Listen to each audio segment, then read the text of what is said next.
In the late 1800s, Thomas Otto and his family moved into a mansion at the corner of Eaton and Simpton Streets in Key West, Florida, known as the Artist House. See, that's the house that they lived in, was known as the Artist House. Okay. The Ottos were known to be stern with their servants and sometimes even mistreating them. It was the treatment of one such Haitian servant that provides a twist in the story. This woman was hired to take care of their son, Robert. One day, Miss Otto supposedly witnessed her practicing black magic in the backyard, and she got fired. She was fired. She fired her. Otto just got rid of her. Dolls that resembled children were not unheard of during this time, but this one proved to be special. Robert named the doll after himself and often dressed it in clothes. Robert the doll became his trustworthy companion. He took it with him on shopping trips into town. The doll had a seat at the dinner table where Robert would sneak in bites of food when his parents weren't looking.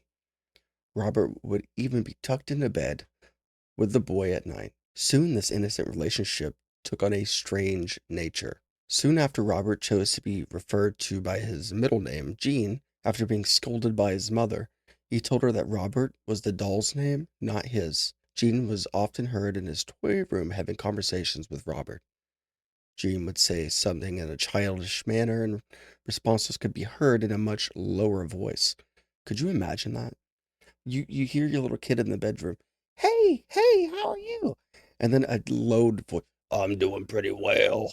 That would be scary, dude. And you're just like, hmm. Sometimes Jean would become very agitated, worrying the servants and his mother. She would, on occasion, burst in to find her son cowering in the corner while Robert sat perched in a chair or the bed glaring at him. This was only the beginning. That is freaky. That is weird. Could you imagine that? Like, really? No, no, no, no, no. Household objects would be found thrown across the room. Jean. Jean's toys turned up mutilated, and giggling could be heard. Whenever these unusual acts took place, Jean always said, "Robert did it." The boy took the punishment, but always insisted that the blame was Robert's. As the mischief, is that right? As the mischief grew, more and more servants took their leave as new ones were hired.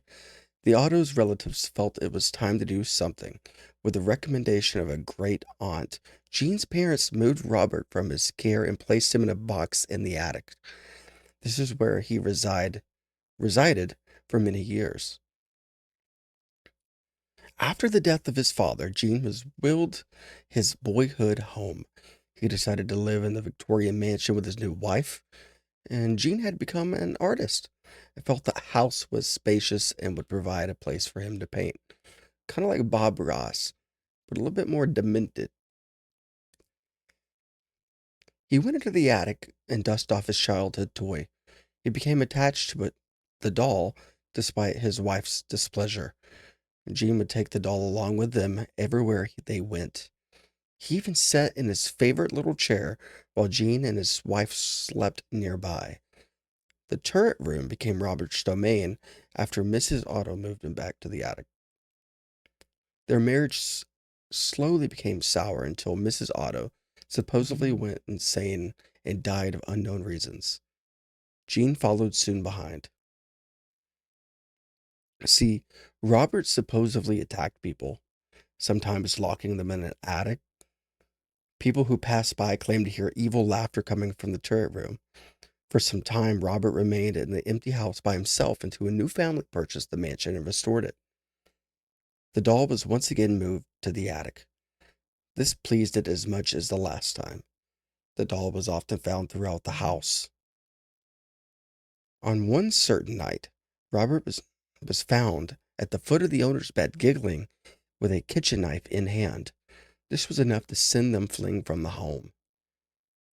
Robert was later moved to Mar- Martello East Martello Museum. If I said that wrong, leave it down in the comments for me. In the Key West, where he sits perched in a glass box. Despite his new living quarters, the doll is believed to not be given up his menacing ways. The doll is believed to not have given up his menacing ways. Visitors and employees claim they have seen the doll move. His smile has been known to turn into a scowl, and one employee cleaned Robert, turned off all the lights, and left for the night. The next day, he returned to find the lights on, Robert sitting in a different position than the night before, and there was a fresh layer of dust on his shoes. Some say he'll even curse you. If you want to take a picture of him, you must ask politely. He'll tilt his head in permission. However, if he doesn't and you take the picture anyway, a curse will befall upon you and anyone with you to the museum. The same will happen if you make fun of him. To this day, Robert remains at the East Martello Museum in his sailor suit, clutching his stuffed lion, continuing its menacing ways. So that was, who wrote that? Let's see here.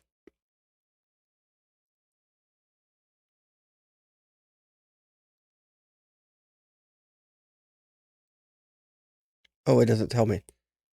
It doesn't matter who wrote it because the last time I checked, Robert the doll was a real freaking doll. That's kind of interesting, right? That's like really interesting that this is a thing. Uh, if I get 100 likes, I'll go visit Robert the doll. Why not? Um, so this was Robert the doll. Uh, it's been a while since I've been here, and I want to just talk for a second now that we're at the end of the video.